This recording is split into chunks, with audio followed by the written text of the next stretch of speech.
안녕하십니까, 카이로입니다. 리비아 내전 취재 관계로 4주 만에 다시 인사드립니다. 지난 주말 추석 연휴가 9.12 테러가 발생한 지 꼭 10년째 되는 날이었습니다. 21세기 역사의 방향을 바꾼 충격적인 사건, 그리고 그 뒤로 이어진 테러와의 전쟁으로 가장 큰 변화를 겪은 곳이 바로 이곳 아랍권입니다. 테러와의 전쟁 초기 아프간과 이라크 전쟁으로 성과를 올리는 듯했던 미국의 초강경 대외 정책은 오히려 이 막대한 전비의 발목이 잡히면서 자국의 심각한 재정 적자, 그리고 이로 인한 경제 위기의 불씨가 됐습니다.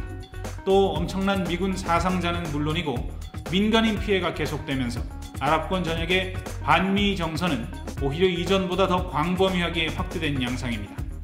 특히 테러와의 전쟁은 아랍권 독재자들에게 자국민들의 기본권을 억압하고 입맛에 맞게 언론을 통제하는 유용한 빌미를 제공했었지요. 하지만 이마저도 최근 시민혁명으로 독재 정권들이 무너지면서 결국 테러와의 전쟁을 핑계로 한 국민 탄압이 독재 정권이 붕괴될 수밖에 없는 또 하나의 필연적인 조건을 만든 셈입니다.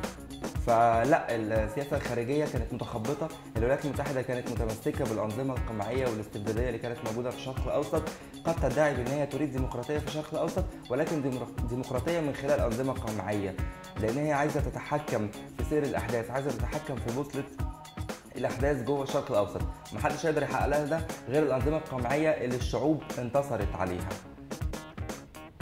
시민혁명 이후 표현의 자유가 대폭 확대되면서 그동안 억눌려왔던 반미, 반이스라엘 감정이 이곳 중동권에서는 폭발적으로 터져나오고 있습니다.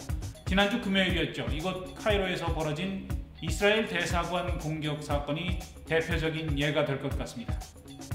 무바라크 정권 시절엔 상상할 수 없었던 일이 벌어진 셈인데요.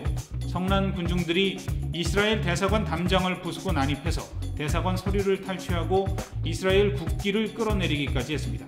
이집트 군경이 뒤늦게 강경진압에 나서면서 3명이 숨지고 1000여 명이 부상당하기까지 했는데요. 이집트 경찰 특공대에 의해 가까스로 대사관 건물을 빠져나온 이스라엘 대사관 직원들은 모두 공군기를 이용해서 이스라엘로 긴급 철수했습니다. 눈길을 끄는 것은 이스라엘의 대응인데요. 네타냐후 총리는 유감을 표시하면서도 이집트와의 중동 평화협정은 그대로 유지되길 희망한다. 또 그간 영내 평화 유지에 기여해온 이집트 정부의 노력을 높이 평가한다면서 사태 진화에 부심하는 모습입니다. 최근 시민혁명으로 친미 친이스라엘 독재 권력들이 잇따라 붕괴하면서 이스라엘이 아랍권에서 고립되는 데 대한 위기감이 반영된 것으로 해석됩니다. 이런 가운데 아랍권의 새로운 맹주로 떠오르고 있는 터키의 에르도안 총리는 연일 이스라엘을 향한 강경책을 내놓고 있습니다. 최근 이스라엘이 팔레스타인 가자지구로 향하는 자국적의 9호선을 공격해서 인명피해가 발생하자 이번에는 아예 군함이 9호선을 호위하도록 했고 이스라엘과의 외교적, 군사적 교류를 완전히 끊어버렸습니다. 미국의 영향력이 쇠퇴하자 이 틈을 이용해서 아랍권에선 눈엣가시 같은 이스라엘에 대한 압박과 고립을 더욱 강화해 나가겠다는 심산인 것 같습니다. 그런데 현재 이집트 과도 정부를 이끌고 있는 군 최고위원회가 이번 이스라엘 대사관 공격 사건을 빌미로 해서 이 무바라크 시절 반대 인사들을 탄압하는 데 악용했던 비상조치법을 다시 부활하기로 했습니다. 시위 그리고 언론에 대한 통제를 다시 강화하기 시작했습니다.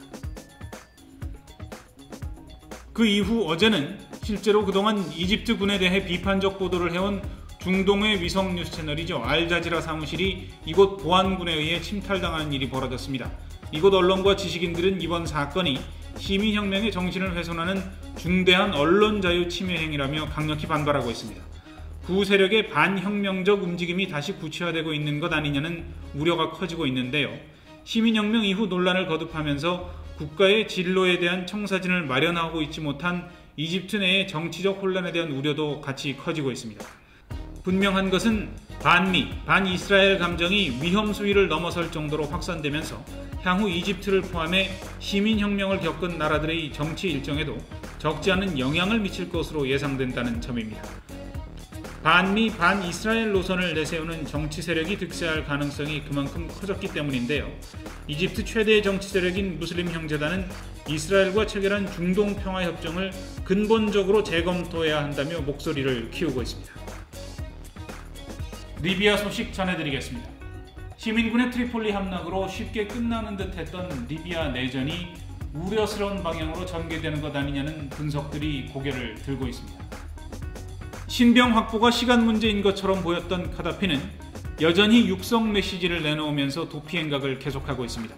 참고로 바그다드 함락 이후 어떤 메시지도 내놓지 못한 채 철저히 자신을 숨겼던 이라크의 후세인 대통령은 고향 티크리트에서 체포될 때까지 8개월이 걸렸고, 잘 아시다시피 빈 라덴은 간간히 음성 메시지를 내놓으면서 9.11 테러 이후 무려 10년간 추정망을 따돌려가며 은신해왔습니다. 가족들이 잇따라 알제리와 니제르로 탈출한 것과는 달리 아직까지 리비아 내에 카다피가 남아있다는 분석이 설득력을 얻고 있는데요. 게다가 시르테를 포함해 아직까지 투항하지 않고 있는 카다피군 장악지역의 저항도 예상보다 거셉니다. 어제는 지중해 연안 석유 수출항인 라스라누프를 카다피군이 다시 공격해서 17명이 목숨을 잃기도 했고요.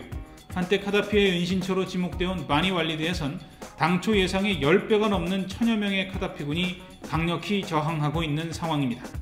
물론 시민군의 승리라는 대세가 뒤집어질 가능성은 크지 않습니다. 하지만 카다피군의 저항이 계속되고 카다피가 조기에 잡히지 않을 경우엔 리비아도 이라크나 아프가니스탄처럼 깊은 내전의 수렁으로 빠져들 수 있다는 분석들이 제기되고 있습니다.